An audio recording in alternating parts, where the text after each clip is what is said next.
Mr. Wrong by Roger Hargreaves. Whatever Mr. Wrong did was absolutely, totally, completely, utterly wrong. However hard he tried, he just couldn't do anything right. Just look at his house. One fine morning, Mr. Wrong woke up. He hadn't slept very well because of the way he made his bed the day before. He jumped out of bed, fell over, twice, put on his shoes, on the wrong feet, went to the bathroom, tripping over the bath mat, squeezed out some toothpaste onto the wrong side of his toothbrush, cleaned his teeth, and went downstairs. Bump, bump, bump, bump, bump, bump, bump. Not a very good start to the day. In fact, his usual wrong start to the day. In his kitchen, Mr. Wrong poured some milk onto his cornflakes and missed. As he sat in his kitchen that fine morning eating his dry cornflakes, he sighed. "Oh dear," he thought. "I do so wish that everything I do wasn't quite so absolutely, totally, completely, utterly wrong."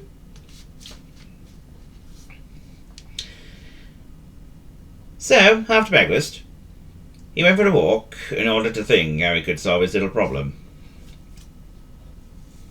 It took him 10 minutes to get out of the house, because he kept trying to open his front door outwards instead of inwards.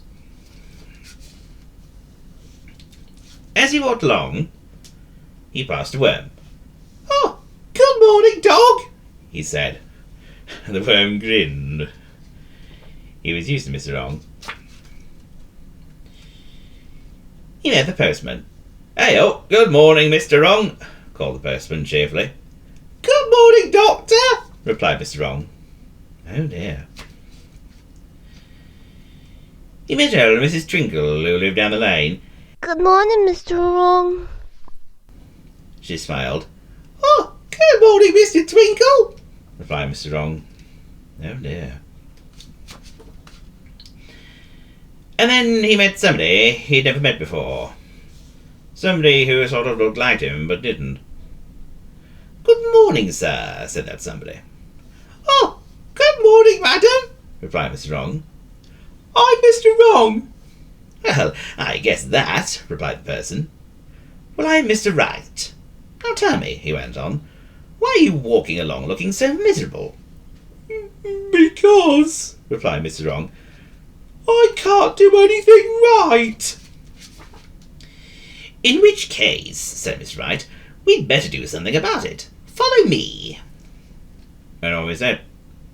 And off said Mr. Wrong, in the opposite direction. Mr. Right hurried back and turned him around. "This way," he said. And they walked together to where Mr. Right lived. It was a house which somehow looked something like Mr. Wrong's, but different. Mr. Right took Mr. Wrong into his living room. "I think," he said, "that the only way you're ever going to change is for you to come and live with me for a while. And you may end up being not quite so absolutely, totally, completely, utterly wrong about everything. Sit down," he said, "and we'll talk about it." Mr. Wrong sat down and missed.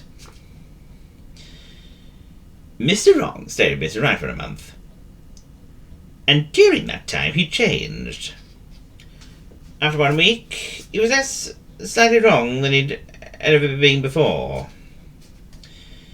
After 2 weeks, he was even more slightly less wrong than he'd been before. And after a whole 4 weeks, he was a changed Mr. Man. You can hardly tell the difference between him and Mr. Right. Don't you agree? Mr. Right was delighted. "Told you," he cried. "Told you that everything about you might end up being not so quite so absolutely, totally, completely, utterly wrong. In fact," he continued, "you really turn out all right." Mr. Wrong blushed. It described the nicest thing anyone had ever said to him in the whole of his life. And he went home and lived happily and rightly ever after. Now, you probably think that's the end of the story, don't you?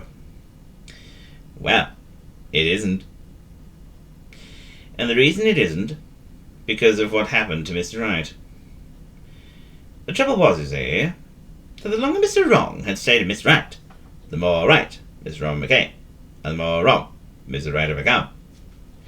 Isn't that extraordinary? Oh dear, Mr. Right sighed.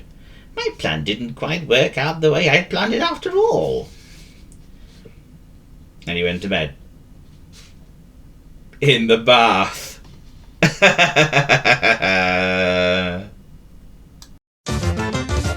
Mr. This and Mr. That are dropping by for a friendly chat to show you round the Mr. World. Who knows when you're gonna meet that funny little fella with the small round feet? Don't you know they're all about you? Climb down, sit down, pull up a chair. Can't you see the Mr. Men are everywhere?